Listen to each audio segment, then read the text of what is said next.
I should have known the moment my mother's smile didn't reach her eyes. The restaurant was too expensive for a casual family dinner. White tablecloths, crystal chandeliers throwing fractured light across faces I'd known my entire life. Faces that suddenly looked like strangers. My father sat at the head of the table, fingers drumming against the stem of his wine glass. My sister, Vanessa, wouldn't meet my gaze. "So," my mother said, her voice carrying that particular edge I'd learned to fear as a child. "We need to discuss your situation." My situation. As if my entire life could be reduced to 2 words dripping with disappointment. "I told you I'm handling it," I said, keeping my voice steady even as my pulse kicked against my throat. "The business loan fell through, but I have other options." "The business is a fantasy, Alara." My father's words landed like stones. "You're 32 years old. It's time to be realistic." Realistic. Translation. Give up, settle down, stop embarrassing them with my ambitions. "We've found someone for you," Vanessa interjected, finally looking at me with something that might have been pity, or relief that she wasn't the disappointment tonight. "Marcus Hale. He's a lawyer, stable income, interested in—" "You set me up?" The words came out sharper than I intended, but I was past caring. "Without even asking me?" "Don't be dramatic," my mother said, reaching for her wine. "We're trying to help you. This boutique idea of yours, importing Italian leather, handmade goods, it's charming, Alara, but it's not a real career, and you're not getting any younger." The restaurant blurred at the edges. I could feel other diners glancing our way, could feel the weight of my family's judgment pressing down like hands around my throat. "I didn't ask for your help." My voice came out quieter than I wanted. "I just needed time." "Time we've given you," my father said. "Repeatedly. This isn't a negotiation anymore. Either you accept our terms, drop this business fantasy, meet with Marcus, start acting like part of this family, or—" He didn't finish. He didn't have to. The silence stretched, terrible and absolute. "Or what?" I heard myself ask. My mother set down her glass with a soft clink. "Or you're on your own." The words should have hurt more. Maybe they would, later, when shock wore off and reality set in. But in that moment, all I felt was a strange, distant numbness. "Fine," I said, standing. My legs felt disconnected from my body. "Then I'm on my own." I didn't wait for a response. Didn't look back as I walked away from the table, from the dinner they'd orchestrated like an execution. My heels clicked against marble, too loud in the sudden quiet. I could feel eyes on me. The other diners, the staff, the ghost of the girl I used to be who would have apologized, who would have stayed. The cold air outside hit me like a slap. November in the city, cruel and sharp and unforgiving. I'd left my coat inside. Didn't matter. I couldn't go back. Not now. Not ever. I walked blindly, 1 block, 2, my breath fogging in the air. My phone buzzed. My mother, probably, or Vanessa, sent to smooth things over, to remind me what I was throwing away. I didn't look. The street opened up ahead, wider, darker, lined with buildings whose windows glowed gold against the night. I'd walked farther than I thought. This wasn't my neighborhood. Sleek cars lined the curbs. The kind of cars that cost more than my failed business loan. I should turn back. I kept walking. That's when I heard it. The unmistakable sound of a safety clicking off. I froze. "Keep moving," a voice said from the shadows of an alley to my right. Male, cold. "And don't look." My heart slammed against my ribs. Training from self-defense classes I'd taken years ago screamed at me to run, to scream, to do something. But my body had turned to stone. Then I heard another voice. Low, controlled, lethal. "Drop it." 2 words. That's all it took. The first man swore, and I heard the clatter of metal on pavement. Footsteps running, fading. I should have run too. Should have taken the chance and disappeared into the night. Instead, I turned. He stood at the mouth of the alley, hands in the pockets of a black coat that probably cost more than my rent. Tall, over 6 feet, with dark hair pushed back from a face that belonged in a Renaissance painting. Sharp jaw, straight nose. Eyes so dark they looked black in the dim light. Eyes that were fixed entirely on me. You always walk alone at night in $1,000 heels? His voice matched his appearance. Smooth, controlled, dangerous. I glanced down at my shoes. Not $1,000, but close enough that I didn't correct him. Bad night, I said, and was surprised my voice worked at all. Something shifted in his expression. Not quite a smile. I can see that. He moved closer, and I noticed the way he walked, like someone who'd never been afraid of anything in his life. A man who owned the ground beneath his feet and the air around him. A car pulled up to the curb. Black, pristine, windows tinted dark enough to be illegal. The back door opened. "Get in," he said. "I don't think so." Self-preservation finally kicked in, late but present. That man who ran? He tilted his head toward the alley. He'll come back, with friends. This isn't your neighborhood and you look like you don't belong here. I'm fine. You're shaking. I was. I hadn't noticed until he said it. He moved closer, close enough that I could smell his cologne, something dark and expensive that made my head spin. Or maybe that was fear, or shock, or the fact that my entire life had imploded an hour ago and I was standing on a street corner arguing with a stranger who'd just saved me from God knew what. "Last chance," he said softly. "Get in the car, or take your chances out here." I should have walked away. Should have called a cab, gone home, locked my doors, and pretended this night never happened. Instead, I got in the car. He slid in beside me, close enough that I could feel the heat radiating off him, and the door closed with a heavy, final sound. The driver pulled away from the curb without asking for a destination. "Where are we going?" My voice came out steadier than I felt. He turned to look at me fully for the first time, and something in those dark eyes made my breath catch. "That," he said quietly, "depends entirely on what you're running from." The car smelled like leather and danger. I pressed myself against the door, creating as much distance as physics would allow between us. The city slid past the tinted windows, blurred lights and shadows that felt like they belonged to someone else's life now. "I'm not running from anything," I said, even though we both knew it was a lie. He didn't respond immediately, just watched me with those unsettling dark eyes, like he could read every thought I'd ever had written across my skin. "Your dress is Valentino," he said finally. "Last season, but still 1,500 minimum.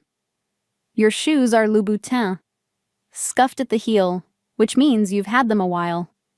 You're wearing your grandmother's pearls." He paused. "The clasp is vintage, worth more than everything else you're wearing combined, but you don't sell them because they mean something."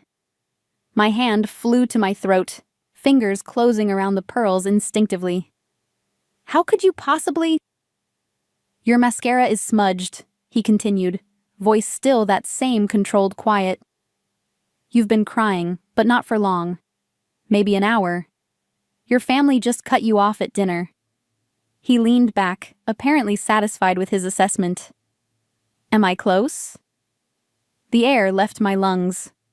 "Who the hell are you?" Someone who recognizes desperation. Something flickered in his expression, not quite sympathy, but not cruelty either. And someone who knows what it looks like when a woman's world falls apart. The car turned down a street I didn't recognize. Narrower. Darker. The buildings here were older, elegant in a way that spoke of old money and older secrets. "Stop the car," I said. "No. I said stop the—" "You got in willingly, Alara." My name in his mouth felt like an invasion. You can leave when we arrive. How do you know my name? Panic climbed my spine, sharp and cold. He pulled his phone from his pocket, tapped the screen twice, and turned it toward me. It was a photo from the restaurant. Me, standing at the table, face pale and shocked. My family still seated, my mother's expression carved from ice. The timestamp read 43 minutes ago. You were at the restaurant. My voice came out flat. You were watching me. I was having dinner, he corrected. You made a scene. People noticed. So you followed me? I was leaving when I saw you walk past, alone, in the wrong neighborhood. He pocketed his phone. The man with the gun was already following you. I just got there first. The car stopped. I looked out the window and my breath caught. We were parked in front of a building that looked like it had been stolen from a European postcard. All dark stone and wrought iron, with warm light spilling from windows 4 stories up. Where are we? Somewhere safe. He opened his door, then paused. You're free to leave. Walk away right now, and you'll never see me again. But if you do, he met my eyes. You'll spend the rest of the night wondering if that man finds you. If your family's right about you. If you're strong enough to survive what comes next. He got out. I should have stayed in the car. Should have told the driver to take me home. Instead, I followed him. The lobby was all dark wood and soft lighting, the kind of place where silence felt expensive. An elevator waited, doors already open. He stepped inside and I followed, my heels clicking against marble that probably cost more than my entire failed business plan. Top floor, he said to no one. The elevator rose smoothly, and I watched the numbers climb. 3rd floor, 4th, 5th. You still haven't told me your name, I said. No, he agreed. I haven't. The doors opened directly into an apartment. Not a hallway, not a landing, just straight into a space that made my breath catch. Floor-to-ceiling windows overlooked the city, a glittering sprawl of lights that looked almost peaceful from this height. Dark furniture, expensive art, everything precise and controlled, like him. He shrugged out of his coat and draped it over a chair, then moved to a bar cart near the windows. Whiskey? I don't drink with strangers who stalk me. I didn't stalk you. I saved you. He poured 2 glasses anyway. There's a difference. Is there? He crossed to me, holding out one of the glasses. Up close in the light, I could see details I'd missed before. A thin scar along his jawline, the way his shirt fit perfectly, like it had been made for him. The complete absence of fear in his eyes. This was a man who'd never been told no, never been denied anything he wanted. And right now, he was looking at me like I was something he wanted very much. I took the glass. Our fingers brushed and electricity shot up my arm. Your family's right, you know, he said, moving to the windows. The boutique won't work. Not the way you're planning it. Anger flared, hot and welcome after hours of numbness. You don't know anything about my business. I know you need $50,000 to cover your initial inventory order from suppliers in Florence and Milan. I know your bank rejected your loan application because you don't have collateral. I know you've been applying to smaller investors, but no one wants to take a chance on a 32-year-old woman with no business experience trying to break into a saturated market. He turned to face me, and the city lights behind him made him look like something carved from shadow. I also know you're too proud to ask your family for help, too stubborn to give up, and too smart not to realize you're out of options. My hands were shaking. What do you want from me? Nothing yet. He took a sip of his whiskey. But I'm going to make you an offer, Alara. And before I do, I need you to understand something very clearly. He set down his glass and moved closer, each step deliberate. I'm not a good man, he said quietly. I'm not going to save you from your problems or sweep you off your feet. But I can give you what you need. The money, the connections, the chance to prove everyone wrong. He stopped inches away, close enough that I could feel the heat of him. The question is, what are you willing to risk to get it? My heart hammered against my ribs. Why would you help me? His eyes dropped to my mouth, then back up. Because, Ilara, he said, voice low and dangerous. I always collect on my investments. He reached past me, and I heard the soft click of the door unlocking behind me. Think about it, he said. You know where to find me. I stood there, frozen, as he walked away into the shadows of his apartment. And I realized with absolute certainty, I just made a deal with the devil. I just didn't know the price yet. I didn't sleep that night. I sat in my tiny apartment, the one I'd been so proud of when I first moved in, that now felt like a cardboard box, and stared at the business plans spread across my kitchen table. Numbers that didn't add up. Dreams that cost more than I could afford. His words echoed in my head. I always collect on my investments. At 3 a.m, I Googled everything I could remember about the building, the neighborhood, anything that might tell me who he was. But I had nothing. No name, no business card, just the memory of dark eyes and darker promises. By sunrise, I'd made my decision. By noon, I was standing in front of his building again, telling myself I could still walk away. I didn't walk away. The doorman recognized me. That should have been my first warning. He simply nodded and gestured to the elevator, like he'd been expecting me. The ride up felt longer this time. My reflection in the polished doors showed a woman who looked more composed than she felt. Black slacks, cream blouse, hair pulled back. Professional, controlled, a mask. The elevator opened directly into his apartment again, and he was standing at the windows, phone pressed to his ear. He held up one finger, wait, and continued his conversation in what sounded like Italian. Rapid, fluid, beautiful, and cold. So cold. He was giving orders. I didn't need to understand the language to recognize the tone. Absolute authority. No room for negotiation. He ended the call and turned to face me. You came back. He didn't sound surprised. I have questions. Of course you do. He moved to the bar cart, poured coffee from a French press that hadn't been there last night. Ask. Who are you? Dante Moretti. He said it like I should recognize the name. When I didn't react, something flickered in his expression. You really don't know, should I? He handed me a cup of coffee. Black, no sugar, exactly how I took it. Another thing he shouldn't know about me. Most people in this city know my name, he said. Most people are smart enough to be afraid of it. Is that supposed to scare me? It should. He leaned against the counter, studying me. But I don't think you scare easily, Ilara. I think you're terrified right now, but you're here anyway. That's either very brave or very stupid. Maybe both. His mouth curved, not quite a smile, but close. Probably both. I set down the coffee, untouched. What do you want from me? Really?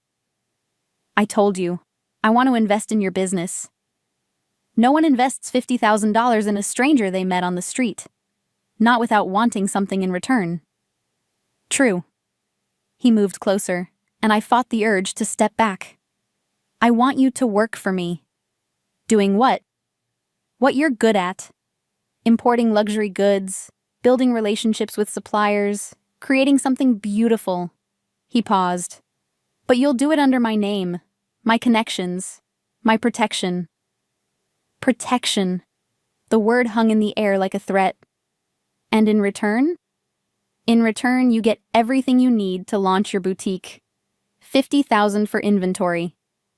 Another $20,000 for rent, permits, operating costs.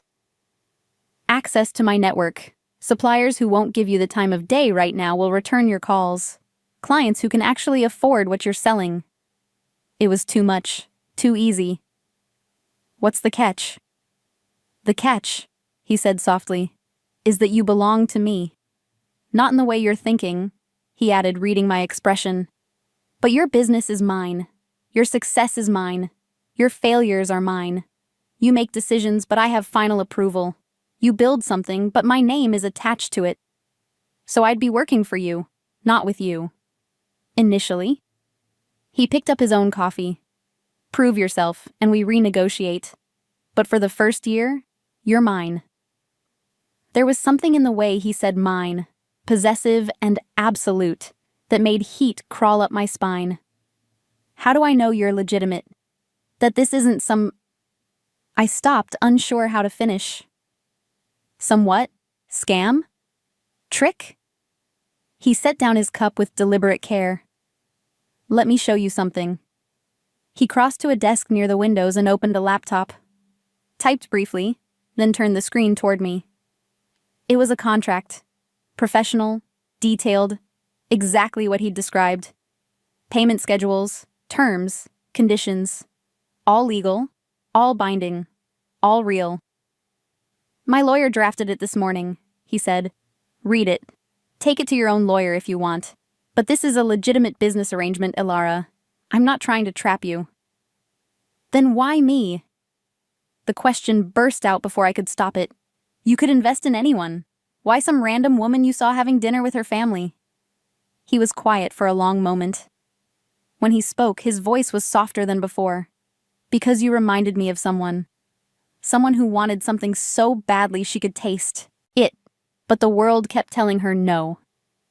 He moved closer, and I could smell that dark cologne again. And because when your family told you to give up, you walked away instead. That takes strength, the kind I can use. Use, I repeated. Not help. Use. I don't pretend to be altruistic. His eyes held mine. I'm offering you a deal, not a rescue. You decide if it's worth it. I looked at the contract on the screen, looked at him, looked at the city sprawling beyond the windows. All those lights, all those possibilities, all just out of reach. I need time to think. You have until tomorrow. He pulled a card from his pocket, heavy black stock with silver lettering. Just a name and a phone number. Call me before 8 p.m. or the offer expires. I took the card. Our fingers brushed again, and that same electricity sparked between us. One more question, I said. You said you're not a good man. What did you mean? Something dangerous flickered in his eyes. Sign the contract, Ilara, and you'll find out soon enough. He walked me to the elevator, stood close enough that I could feel the heat of him, smell expensive fabric and expensive cologne, and something underneath. Something darker, wilder. The doors started to close. Dante, I said, his name strange on my tongue. The man last night, the one with the gun. He worked for you, didn't he? The doors closed on his smile, beautiful and terrifying, and I knew, with absolute certainty, that I was already caught in his web. The only question was whether I'd survive it. I signed the contract at 7:58 p.m. Not because I'd made peace with my decision, I hadn't, but because the alternative was going back to my family with my tail between my legs, admitting they'd been right all along. And that felt like a different kind of death. Dante answered on the first ring. I'm in, I said before I could change my mind. Silence. Then, come to the warehouse on 5th and Mercy. Alone. Bring the signed contract. When? Now. He hung up. 5th and Mercy wasn't a neighborhood. It was a warning. The part of the city where streetlights flickered and died, where buildings wore their decay like badges of honor. My cab driver kept glancing at me in the rearview mirror, like he was trying to figure out what a woman in a cashmere coat was doing going to the industrial district at night. I was wondering the same thing. The warehouse loomed against the dark sky, all rusted metal and broken windows. No signs, no lights, nothing to indicate anyone actually used this place. I paid the driver and stepped out into the cold. Lady, he called after me. You sure about this? No. Yes. He drove away, and the sound of his engine faded into nothing. I was alone.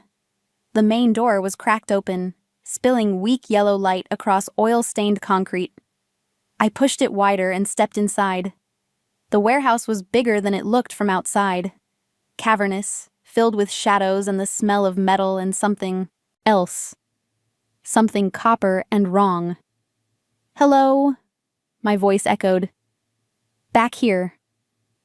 Dante's voice, coming from deeper in the building. I followed it, my heels clicking too loud against concrete, past stacks of wooden crates and machinery that looked like it hadn't been used in decades. The light grew brighter, and I turned a corner into a space that had been cleared. An open area with a table, chairs, portable lights on stands, and Dante, standing over a man tied to a chair. The man was bleeding. I stopped. Couldn't move, couldn't breathe, couldn't process what I was seeing. Dante looked up, and his expression didn't change. Like this was normal. Like there wasn't a man bleeding from his mouth 3 feet away. You're early, he said calmly. What? My voice cracked. What is this? Business. He pulled a handkerchief from his pocket and wiped blood from his knuckles with the same care someone might use to clean a wine glass. Did you bring the contract? I was still staring at the man in the chair. He looked up at me, eyes pleading, and I saw he was young, maybe 25, with dark hair matted with sweat and fear rolling off him in waves. Dante. I forced his name out. What did you do to him? What he deserved. Dante tossed the handkerchief aside and moved toward me. He stole from me. $50,000, coincidentally. The same amount I'm investing in you. The numbers clicked together in my head, and nausea rolled through my stomach. You want me to see this? I whispered. This is a test. No. He stopped in front of me. This is clarity. You wanted to know what kind of man I am. Now you know. Behind him, the man in the chair was crying. Silent tears tracking through the blood on his face. Let him go, I said. No. Dante. He made a choice, Alara. He knew the consequences. His voice was still that same terrifying calm. Everyone who works for me knows the consequences. I don't work for you yet. Don't you? He tilted his head. You signed the contract. You came here. You knew what I was the moment I told you my name. You just didn't want to believe it. He was right. I had known. On some level, I'd known from the beginning that Dante Moretti wasn't a legitimate businessman, that his money came from places I didn't want to examine too closely. I'd just chosen not to look. Give me the contract, he said softly. My hands were shaking as I pulled the folded papers from my bag. He took them, scanned the signature page, and nodded. Good. He pulled a pen from his jacket and signed his own name with a flourish. Now we're bound. Legally and otherwise. Otherwise? He moved closer, and I could smell blood underneath his cologne now. You came here knowing what you'd find. Maybe not this exactly, but something like it. And you came anyway, because you want what I'm offering more than you want to stay clean. That's not true. Isn't it? He reached out and tucked a strand of hair behind my ear, a gesture so gentle it made everything else worse. You're not innocent anymore, Alara. The moment you signed that paper, the moment you walked into this warehouse, you became part of my world. I'm not like you. But my voice shook. Not yet. His thumb brushed my cheek. But you will be, or you'll break. Either way, you're mine now. Behind us, the man in the chair made a sound, desperate, broken. I pulled away from Dante. What are you going to do to him? That depends. He turned back to the man, casual as discussing the weather. Marco here is going to tell me where he hid my money. Then he's going to disappear for a while. Learn his lesson. And if he doesn't tell you? Dante's smile was a beautiful, terrible thing. Everyone tells me eventually. He moved back to Marco, and I should have left. Should have run from that warehouse and never looked back, contract or no contract. Instead, I stayed. Watched as Dante crouched in front of the terrified man. Watched as he spoke too quietly for me to hear. Watched as Marco sobbed and nodded and gave him what he wanted. Watched as two men I hadn't even noticed, standing in the shadows like ghosts, came forward and untied Marco. Dragged him toward a side door. "He'll live," Dante said, reading my face. "I'm not a monster, Ilara. Just someone who keeps his accounts balanced." He held out his hand. In it was a check for $70,000. "Your investment, as promised." I stared at it, at the blood still drying on his knuckles, at the contract he'd tucked into his jacket pocket, at the choice I'd already made. I took the check. "Good girl," he murmured, and the approval in his voice made something twist in my chest. He walked me out, his hand on the small of my back, possessive, protective. A car was waiting, not the one from before, but just as expensive. "Tomorrow," he said, "you start looking at properties for your boutique. I'll send you addresses. Choose one by Friday." "That's 3 days."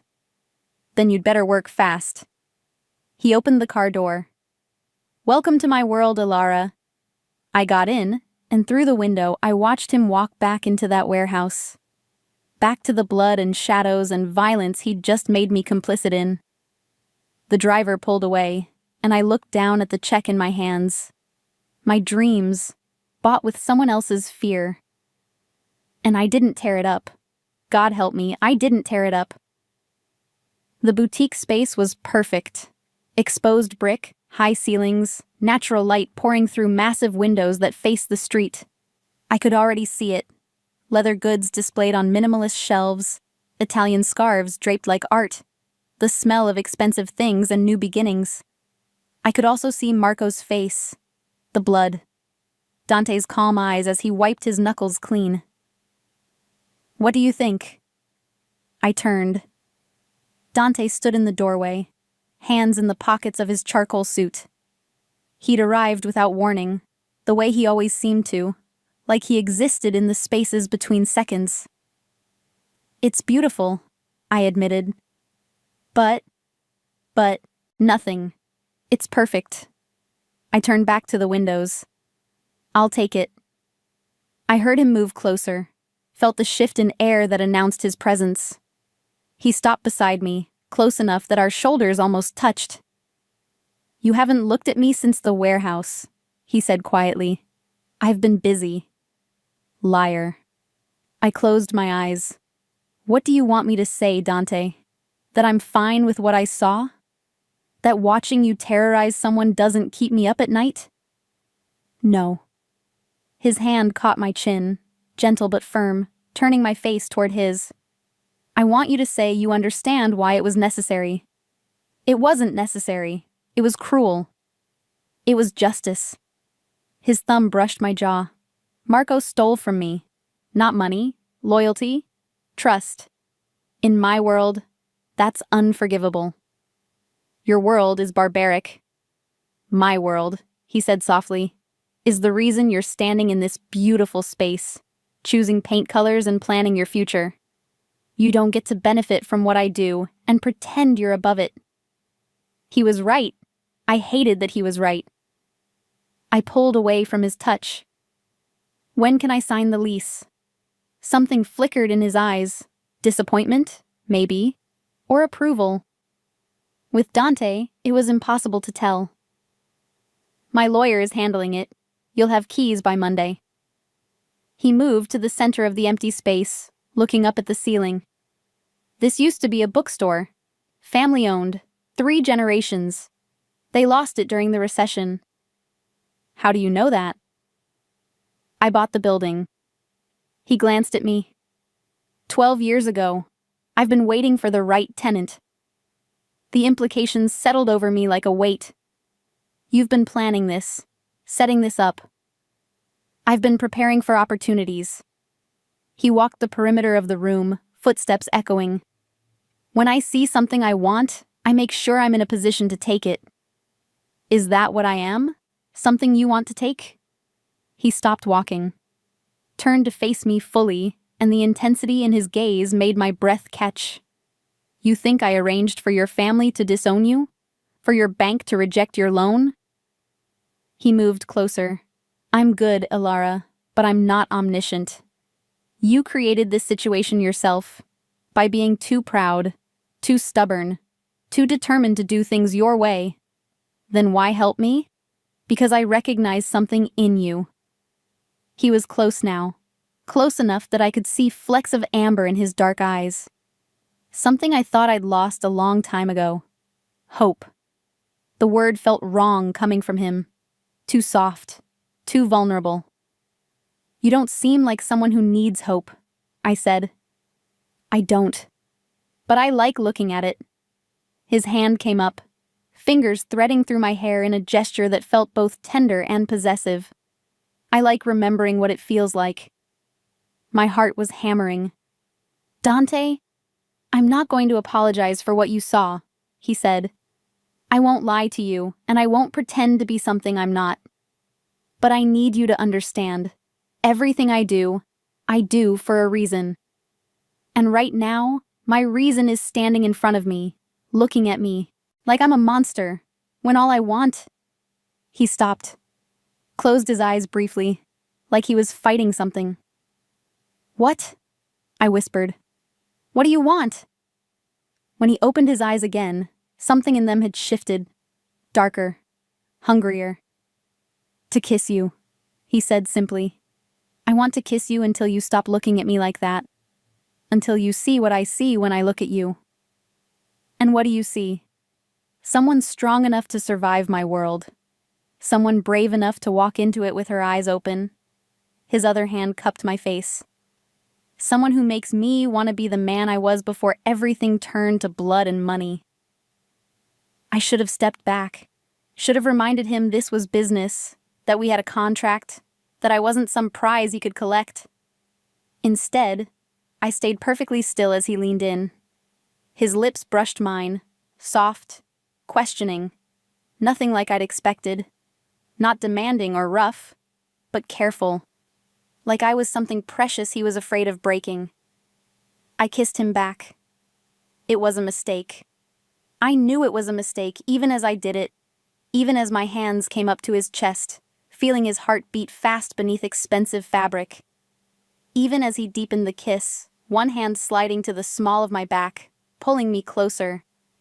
He tasted like coffee and danger and something else, something that felt dangerously like home. When we broke apart, we were both breathing hard. This complicates things, I managed. Everything about you complicates things. His forehead rested against mine, but I'm starting to think that's the point. A phone rang, his.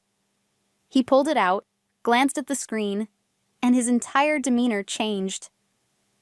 The soft man who'd just kissed me disappeared, replaced by the cold businessman I'd seen in the warehouse. I have to go. He stepped back, already distant. Choose your paint colors. Start ordering inventory. I'll have my assistant send you supplier contacts tomorrow. Dante. And Ilara? He paused at the door. Lock your doors tonight. Don't answer if you don't recognize the number.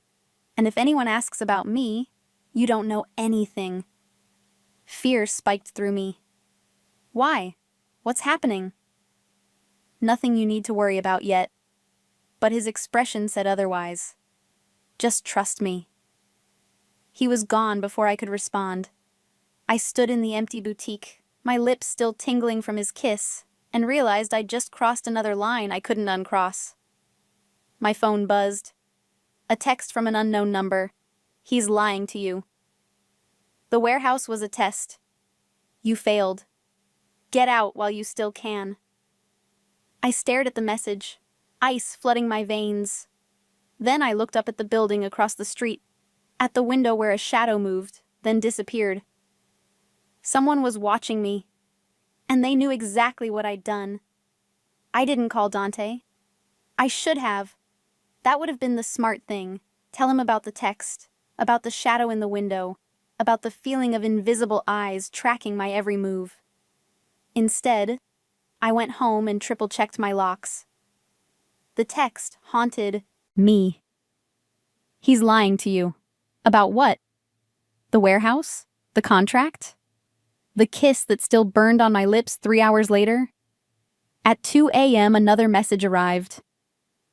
Ask him about Sofia Castellano. Ask him what he did to the last woman he invested in. My hands shook as I typed the name into my search engine. The results made my blood run cold. Sofia Castellano had been 28 when she disappeared. Beautiful, ambitious, running a high-end art gallery in the same neighborhood where my boutique would be.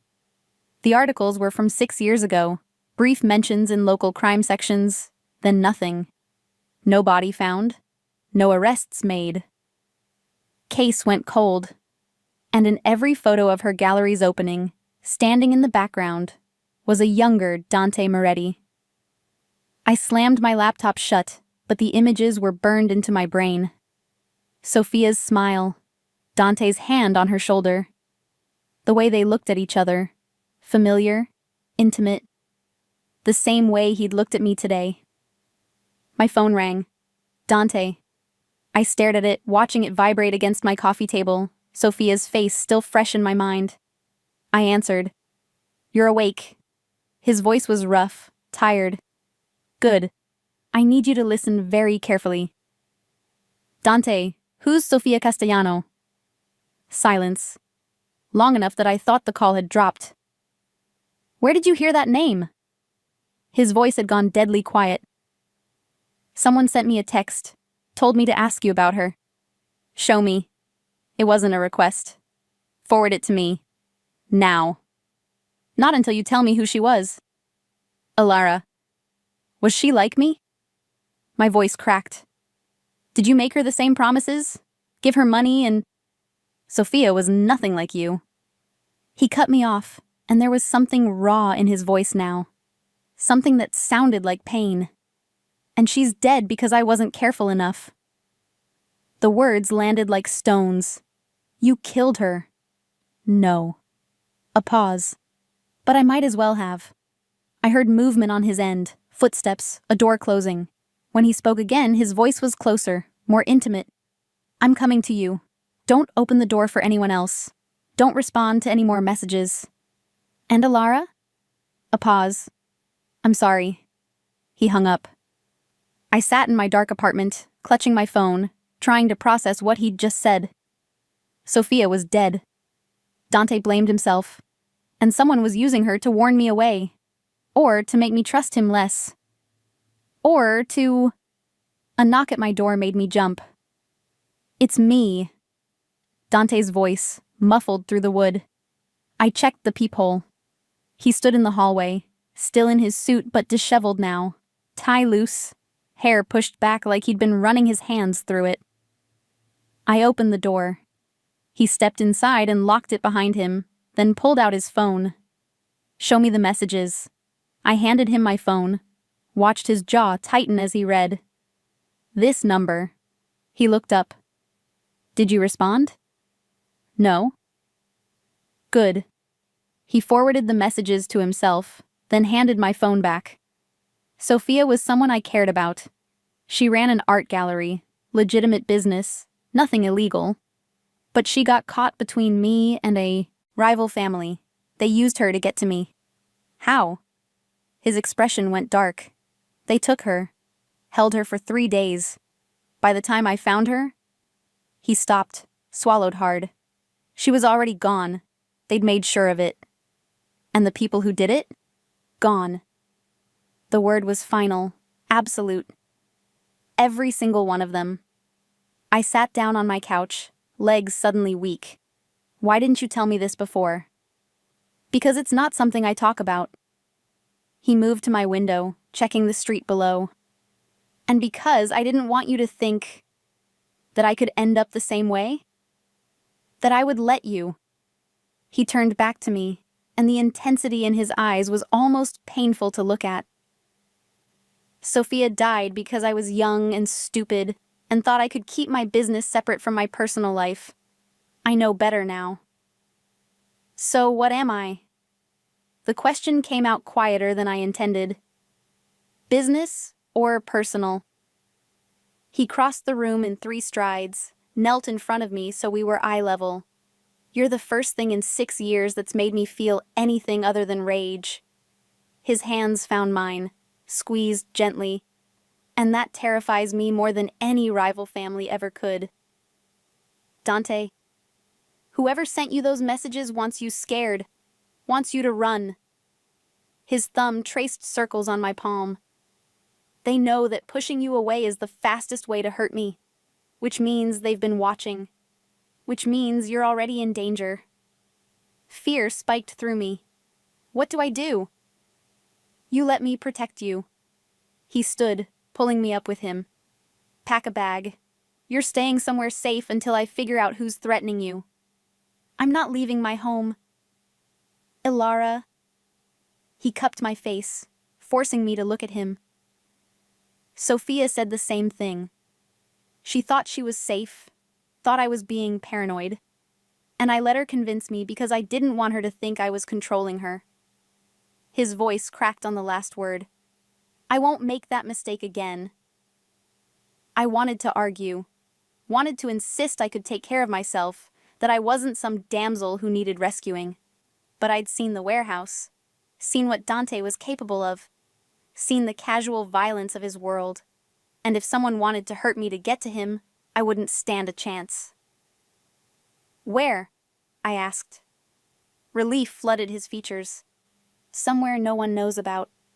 Somewhere even my own men can't find. He helped me pack, efficient, careful, checking every window and shadow. 20 minutes later, we were in his car, driving through empty streets toward the outskirts of the city.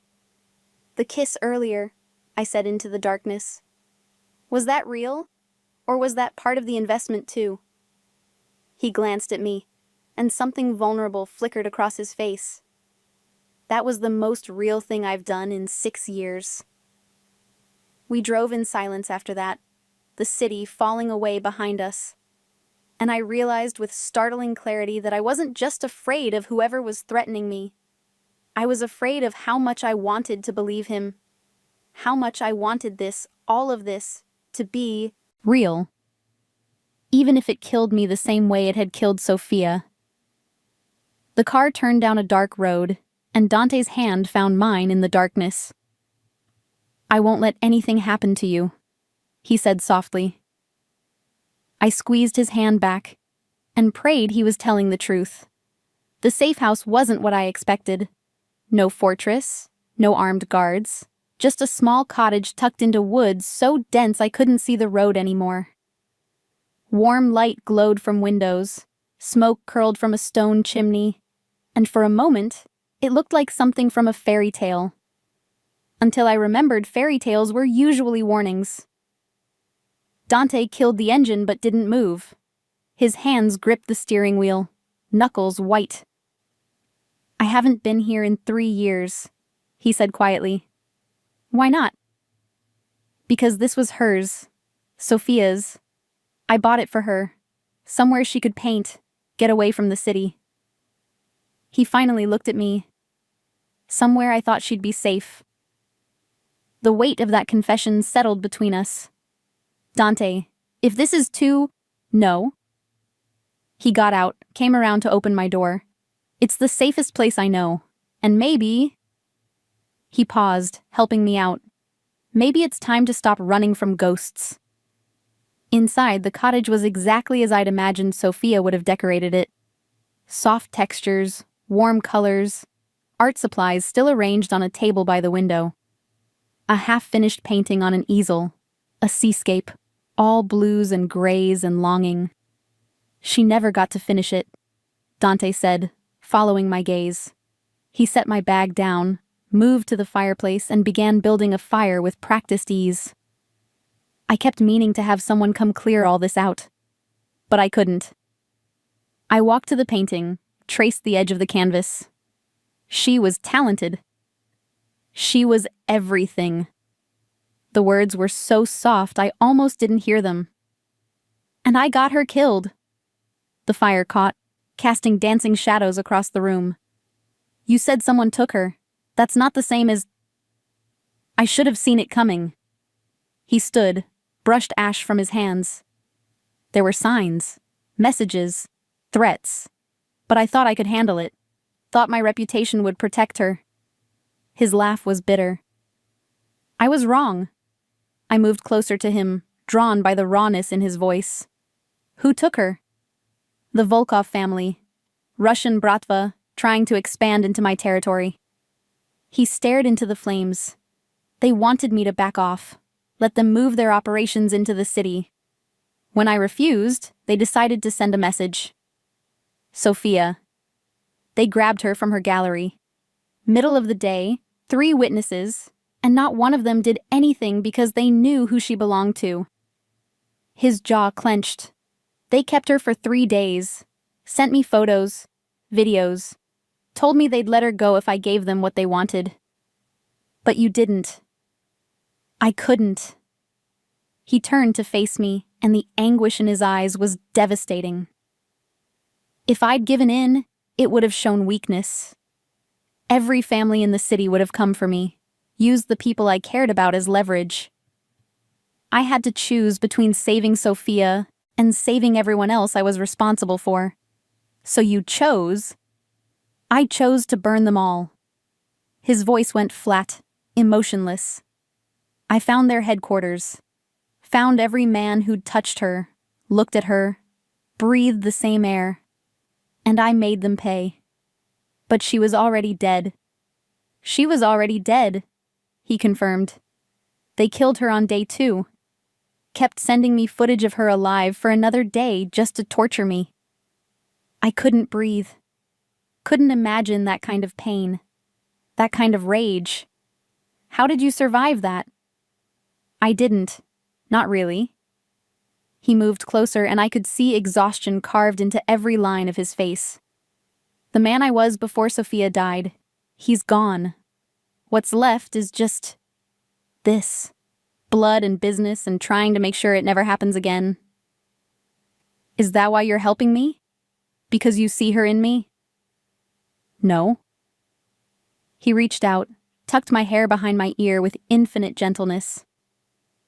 You're nothing like Sophia. She was soft, gentle, everything good in the world. You're... He searched for words. You're steel wrapped in silk. Fire pretending to be smoke. You walked into that warehouse and didn't run. You kissed me knowing what I am. His thumb traced my jaw. Sophia would have been terrified of me. But you look at me like I'm human. Like I'm still worth something. You are worth something, I whispered. Am I? His hand dropped. I've killed men, Ilara. Not just the ones who took Sophia. Dozens, maybe hundreds. I've built an empire on fear and blood, and the only reason I sleep at night is because I stopped counting. Then why am I here? My voice was steady despite my racing heart. If you're such a monster, why protect me? Why any of this? He was quiet for a long moment, firelight playing across his features. Because when I saw you at that restaurant, walking away from everything safe and familiar, I saw someone making the same mistake I did. Someone too proud to ask for help, too stubborn to see the danger. He moved closer, and I thought, maybe this time I can save her. Maybe this time I can do it right. I'm not a redemption arc, Dante. I know. His hands framed my face. But maybe you're a second chance. He kissed me then, desperate, consuming, like he was trying to pour 6 years of grief and loneliness and hope into one moment. I kissed him back just as fiercely, my hands fisting in his shirt, pulling him closer. This was dangerous, reckless, everything I shouldn't want. But God, I wanted it anyway. We broke apart breathing hard, and he rested his forehead against mine. I won't let what happened to Sophia happen to you, he said. Whatever it takes, whoever I have to kill. Dante, glass shattered. The window exploded inward, and I felt Dante tackle me to the ground as gunfire erupted. Bullets tore through the cottage, splintering wood, destroying Sophia's painting, her furniture, her memory. Dante covered my body with his, one hand protecting my head. "Stay down," he growled, then rolled off me and pulled a gun from somewhere I hadn't seen. He fired back through the broken window, 3 shots, precise and deadly. Silence fell. He moved to the window, gun raised, checking. Then his phone was out, rapid-fire Italian into the receiver. "We have to go," he said, pulling me up. "Now." "Who was that?" "Volkov." His face was carved from stone. "They're not all dead after all." He grabbed my bag with one hand, kept his gun in the other, and pulled me toward the back door. "And Alara?" He looked at me, and the darkness in his eyes made my blood run cold. "Now you see what loving me really costs." We ran into the night, and behind us the cottage, Sophia's cottage, her refuge, her memory, began to burn. We didn't stop running until we reached a secondary road where a black SUV was already waiting. Dante pushed me into the back seat, climbed in beside me, and the driver took off before the door fully closed. No questions asked, no explanations needed. That's when I started shaking. "Breathe." Dante's hand was on my back, steady and warm. "Just breathe, Alara." But I couldn't get enough air, couldn't stop seeing the window exploding, couldn't unhear the sound of bullets tearing through wood and memory. I could have died. The words came out broken. We could have. But we didn't. He pulled me against his chest, one hand in my hair, holding me together while I fell apart. "I've got you. I've got you." I pressed my face into his shirt and let myself break. All the fear I'd been holding back since the warehouse, since the texts, since I'd signed that damned contract, it all came flooding out in gasps and tears that I couldn't control. He held me through it. Didn't tell me to calm down, didn't promise everything would be okay, just held me. His heartbeat steady against my ear, his hand stroking my hair with a gentleness that made everything hurt worse. By the time we reached the city, I was empty. "Where are we going?" My voice was hoarse. "My home. The penthouse." He was still holding me, hadn't let go. "It's Fortress. 24-hour security, bulletproof glass, guards I trust with my life." "You said Sophia was safe too." His hand stilled. "I know, and I was wrong, but I'm not wrong about this." He tilted my chin up, forcing me to look at him. "I will not lose you. Do you understand? I will burn this entire city to the ground before I let them touch you." The certainty in his voice should have scared me. Instead, it made me feel safer than I'd felt in days. The penthouse was exactly what I expected. Sleek, modern, sterile. Floor-to-ceiling windows overlooking the city. Expensive furniture that looked like no one had ever sat on it. Art on the walls that probably cost more than my entire failed business loan. It felt nothing like Dante. "Guest room is down the hall," he said, setting my bag down. "Everything you need should be there. If not, where do you sleep?" He paused, surprised. "Master bedroom. Other side of the apartment." "Show me." Something flickered in his eyes. "Alara, I don't want to be alone tonight." The admission cost me, but I forced it out anyway. "Please." He studied my face for a long moment, then nodded. His bedroom was different from the rest of the apartment. Darker, more lived in. Books stacked on nightstands, a shirt thrown over a chair, the faint smell of his cologne hanging in the air. "Real." "I'll take the couch," he said. "No." I sat on the edge of his bed, suddenly exhausted. "Stay. Just stay." "I don't think that's a good idea." "Why?" "Because you might actually have to be human for a night." I looked up at him. I've seen you beat a man bloody. I've watched you kill people through a window. I've run from gunfire with you. I think we're past pretending this is just business. He was quiet for so long I thought he might refuse. Then he shrugged off his jacket, loosened his tie, and sat beside me. Sophia used to say the same thing, he said quietly, that I spent so much time being what everyone needed me to be, I forgot how to be myself. What did you tell her? That myself wasn't worth knowing. He looked at me. She disagreed. So do I. His hand found mine, fingers threading through mine. You don't know what you're saying. You don't know what I've done. Then tell me. I turned to face him fully. No more secrets, no more half-truths.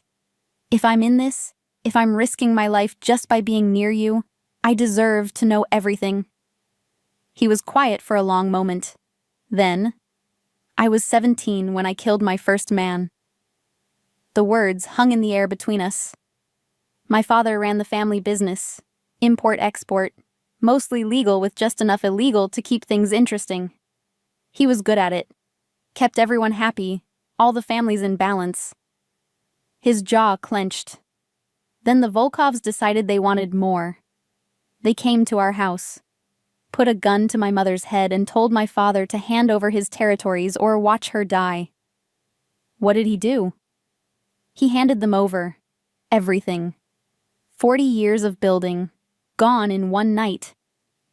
Dante's voice was hollow. They shot her anyway, right in front of us.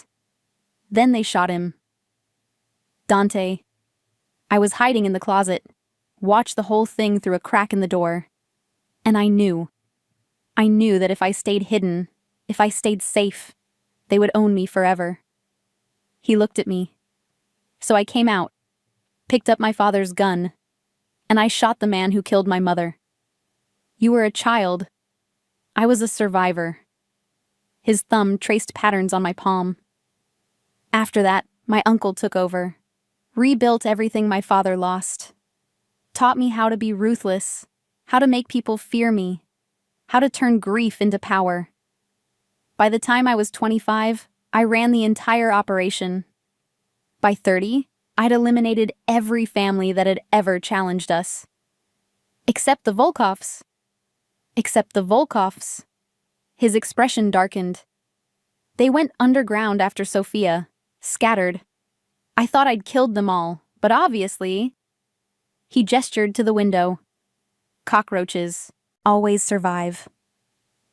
I should have been terrified. Should have run from this room, this man, this life he was offering me. Instead, I leaned my head on his shoulder. I'm sorry, I said. For your parents, for Sophia, for all of it. Don't be sorry for me. His arm came around me, pulling me closer. I made my choices. I live with them. Do you regret it? Any of it? He was quiet. Then, I regret Sophia. I regret not protecting her. But the rest? He pressed his lips to my hair. No, because it led me here. To you. We sat in silence, the city glittering beyond the windows, danger lurking somewhere in those lights. What happens now?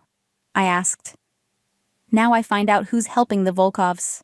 Someone told them where that cottage was. Someone close to me. His voice went cold. And when I find them, I'll make them wish they'd never been born. And me? You stay here, safe, until this is over. I pulled back to look at him. For how long? As long as it takes. That's not an answer. It's the only one I have. He cupped my face. I can't lose you, Alara. Not like I lost her. I won't survive it again. I kissed him then. Soft, careful, a promise I wasn't sure I could keep. Then don't lose me, I whispered against his lips. He kissed me back, deeper this time, pulling me into his lap. His hands tangled in my hair, my fingers gripped his shoulders, and for a moment the world narrowed to just this. Heat and want and the desperate need to feel alive after coming so close to death. We fell back onto his bed, still kissing, and I felt him hesitate. "We don't have to." "I want to," I said. "I want this. I want you." His eyes searched mine, looking for doubt. He wouldn't find any. Not tonight. I woke to sunlight streaming through bulletproof glass and Dante's arm heavy across my waist. For a moment, I let myself pretend this was normal, that I was just a woman waking up next to a man she was falling for, in a beautiful apartment, with a whole future stretching ahead. Then reality crashed back. The cottage burning. Gunfire. The Volkovs. Sophia's ghost still haunting every corner of Dante's life. And me, tangled up in all of it, marked by association. "You're thinking too loud." Dante's voice was rough with sleep. His arm tightened around me, pulling me back against his chest. "I can hear your panic from here." "I'm not panicking." "Liar." His lips brushed my shoulder. "What is it?" "Last night." I turned to face him. In the morning light, he looked younger somehow. Vulnerable. Did we just make everything more complicated? Probably. His hand traced patterns on my hip. "Do you regret it?" I thought about the way he'd touched me. Reverent, careful, like I was something precious. The way he'd whispered my name in the darkness. The way he'd held me after, his heart beating against my back, his breath in my hair. "No," I said, "but I'm terrified of what it means." "It means you're mine now, completely." His eyes held mine. Not because of the contract or the money or the business, but because I'm never letting you go. That's not romantic, Dante. That's possessive. I know. He kissed me, slow and deep. But I stopped pretending to be a good man a long time ago. His phone buzzed, harsh and insistent. He pulled away with a curse, grabbed it from the nightstand. "What?" His voice went cold, all traces of softness gone. "When? How many?" "No, keep him alive. I want to talk to him myself." He hung up, was already getting out of bed. "What happened?" "They found the shooter from last night. He's at the warehouse." Dante was pulling on clothes with military efficiency. "And he's ready to talk." Fear spiked through me. "You're going to—" "Yes." He didn't look at me. "Stay here. Don't leave the apartment. Don't answer the door for anyone except Marco." "Marco? The man from the warehouse?" "He works for me now. Learned his lesson." Dante grabbed his jacket, checked his gun. "He owes me his life. He'll protect you with it." "Dante, wait." I wrapped the sheet around myself, followed him to the bedroom door. "What if it's a trap? What if they want you to come?"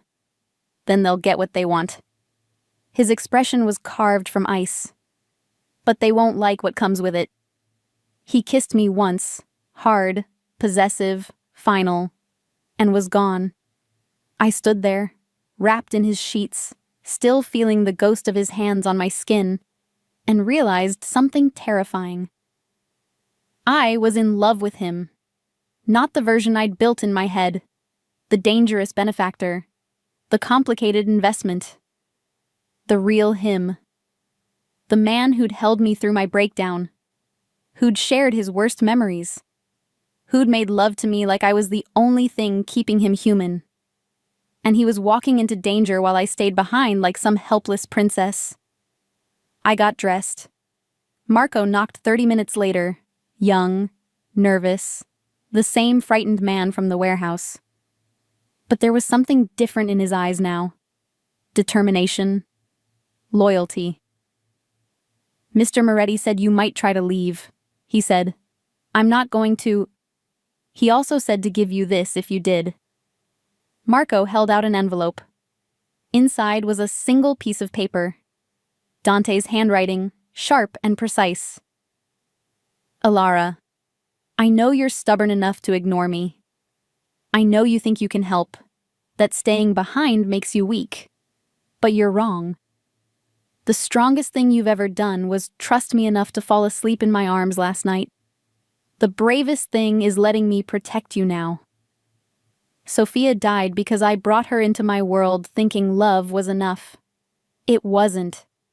She needed distance, safety, a life separate from mine. I didn't give her that. I'm giving it to you. Stay safe. Build your boutique. Be the woman who walks away from dinner tables and doesn't look back. That's the woman I need you to be. Because if you die, I die with you. And I have too many people who still need me to be a monster. D. My hands shook as I read it again. And again. Miss? Marco's voice was gentle. He really does care about you know. I've worked for him 3 years. Never seen him like this about anyone. Not even Sophia? Sophia was different. She was... Marco searched for words. She was his peace. You're his fire. And right now, he needs that fire alive more than he needs anything. I looked at the door. At Marco. At the city beyond the bulletproof glass. How long until he gets back? If everything goes smoothly? 2 hours. If not... Marco's expression darkened. Could be never. The words hit like bullets. Take me to the boutique, I said suddenly. I need to see it. Need to do something with my hands, or I'll lose my mind. Mr. Moretti said, Mr. Moretti isn't here. I grabbed my bag, Dante's letter clutched in my other hand. And I'm still a free woman, contracted, protected, probably insane, but free. Marco hesitated, then nodded. 30 minutes, then we come straight back. The boutique was perfect in the daylight, exactly as I'd imagined it. I walked through the space, trying to see past the fear, trying to hold on to the dream that had started all of this. Dante had given me this. Whatever else happened, he'd given me this chance. Miss Alara? Marco was by the door, phone to his ear. His face went pale. We need to leave. Now. What's wrong? The shooter at the warehouse. He gave up a name. Marco grabbed my arm, already pulling me toward the door. It's someone inside Mr. Moretti's organization. Someone who's been feeding information to the Volkovs for months. Who? The boutique door crashed open. A man stood there, older, gray hair, expensive suit. I recognized him from somewhere. Dante's apartment. Photos on the wall. Uncle Vincent. Marco's voice was barely a whisper. The older man smiled, and it was the coldest thing I'd ever seen. Hello, nephew. Miss Laurent. He pulled a gun from his jacket. Dante really should have stayed away from pretty girls. It always gets him in trouble. You're the traitor, I breathed. I'm a pragmatist. Vincent stepped inside, closed the door behind him. And I'm tired of waiting for my nephew to die. The Volkovs are offering me everything. His territories, his businesses, his money. All I have to do is give them the one thing he actually cares about. He pointed the gun at my chest. You. Marco moved to shield me, but Vincent was faster. The shot was deafening in the empty space. Marco dropped. I screamed. Don't worry, Vincent said calmly. He's not dead. Yet. But you're coming with me. And when Dante comes for you, and he will come, the Volkovs will be waiting. He grabbed my arm and I fought, kicked, screamed, clawed at him. But he was stronger and the gun pressed against my ribs made me freeze. That's better. He dragged me toward the door. Let's go break my nephew's heart. As he pulled me into the waiting car, I saw Marco trying to crawl toward his phone, blood spreading across the boutique floor. And I knew. Dante was walking into a massacre. And it was all because of me. They kept me in a warehouse. Different from Dante's. This one smelled like rust and decay and old blood. My hands were zip-tied to a chair, and Vincent stood by the window, watching the street like he was waiting for Christmas morning. He'll come, Vincent said, more to himself than me. Family loyalty always was his weakness. You're his family. My voice was hoarse from screaming. How can you do this to him? Family. Vincent laughed. sharp and bitter. I raised that boy after his parents died, taught him everything. And how does he repay me? By taking over, pushing me aside, treating me like some relic. He trusted you. He pitied me. Vincent turned, and I saw the years of resentment carved into his face. Everything I built, he gets credit for. Every decision I advised, he takes the glory. I'm tired of being the shadow, Ilara. The Volkovs are offering me a chance to step into the light. By betraying him? By killing Sophia? Something flickered in his eyes. Sophia was an accident. I never meant... He stopped, collected himself. It doesn't matter now. She's dead. And soon, Dante will be too. The door burst open. Not Dante. 3 men in dark clothes, guns drawn. Volkov soldiers. I recognized the tattoos, the cold eyes. He's 2 blocks away, one said in heavily accented English. Coming fast. Alone. Perfect. Vincent checked his own gun. Remember, wound him, don't kill him. I want him to watch before he dies. They took positions around the warehouse, behind crates, in shadows, creating a kill box. And Dante was walking straight into it. I had to warn him, had to do something. He'll kill you all, I said loudly. You think you're ready for him, but you're not. I've seen what he does to people who threaten what's his. Shut her up, Vincent ordered. One of the soldiers moved toward me, but the warehouse door exploded inward. Dante stood in the entrance, gun raised, and he looked like death incarnate. Blood splattered his shirt. Not his, I prayed, and his eyes were black with rage. Uncle. His voice was deadly calm. Let her go. I don't think so. Vincent stepped behind my chair, pressed his gun to my temple. Drop your weapon, or I paint the walls with her brain. Dante's jaw clenched. For one terrible moment, I thought he might actually shoot through me to get to Vincent. Then he lowered his gun, let it clatter to the concrete. Good boy. Vincent's voice dripped poison. Always so predictable when it comes to your toys. First Sophia, now this one. When will you learn? Let Ilara go, Dante said. Your problem is with me. My problem is that you exist. Vincent's hand shook against my head. 40 years I've given to this family. 40 years in your father's shadow, then yours. And what do I get? A pension? A pat on the head? I gave you everything. You gave me scraps. Vincent's composure cracked. Your father promised me partnership. Equal shares. Then he died and you took it all. Because you weren't strong enough to hold it.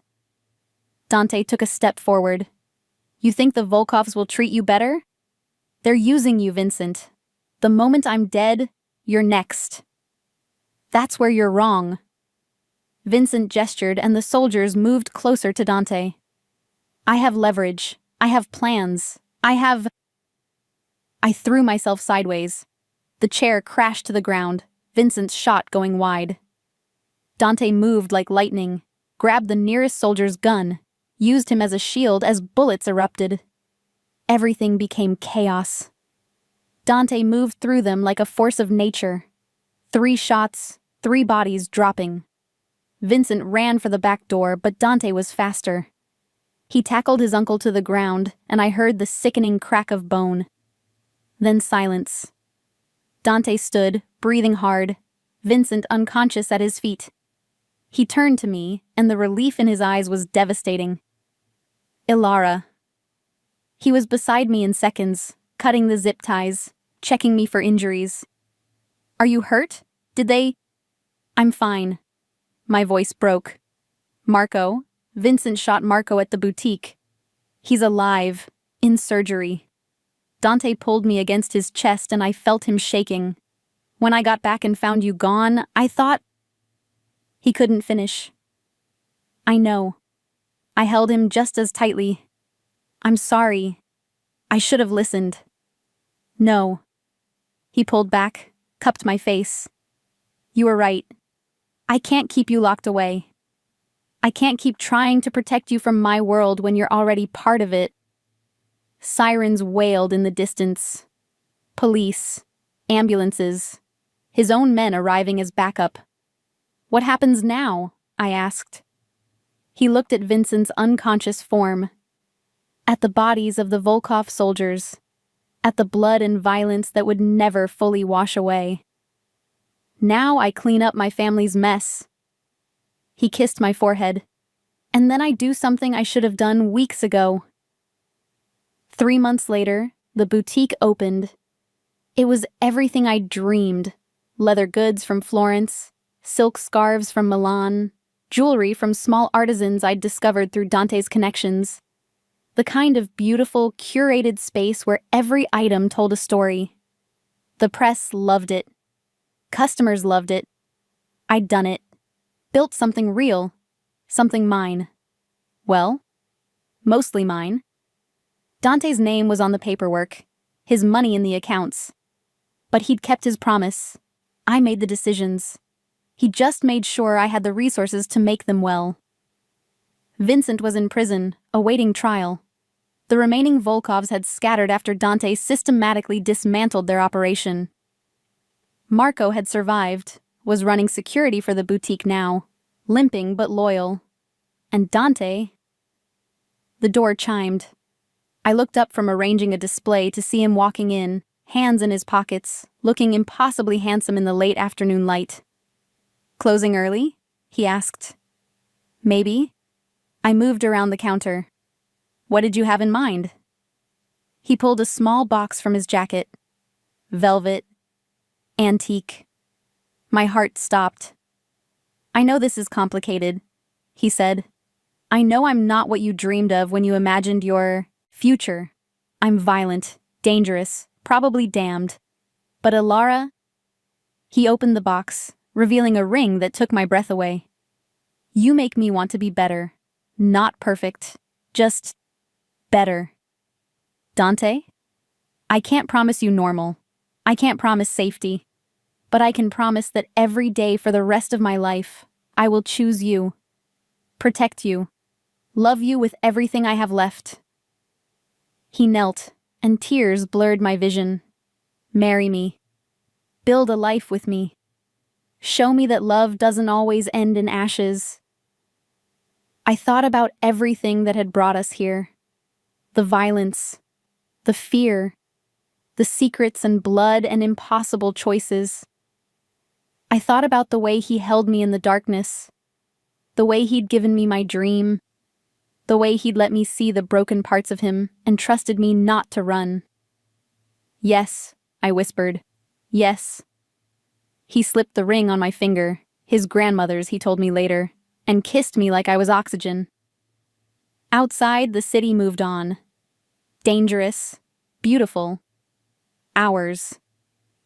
We weren't a fairy tale. We were something darker, more complicated. But we were real. And sometimes, that's the only happy ending that matters.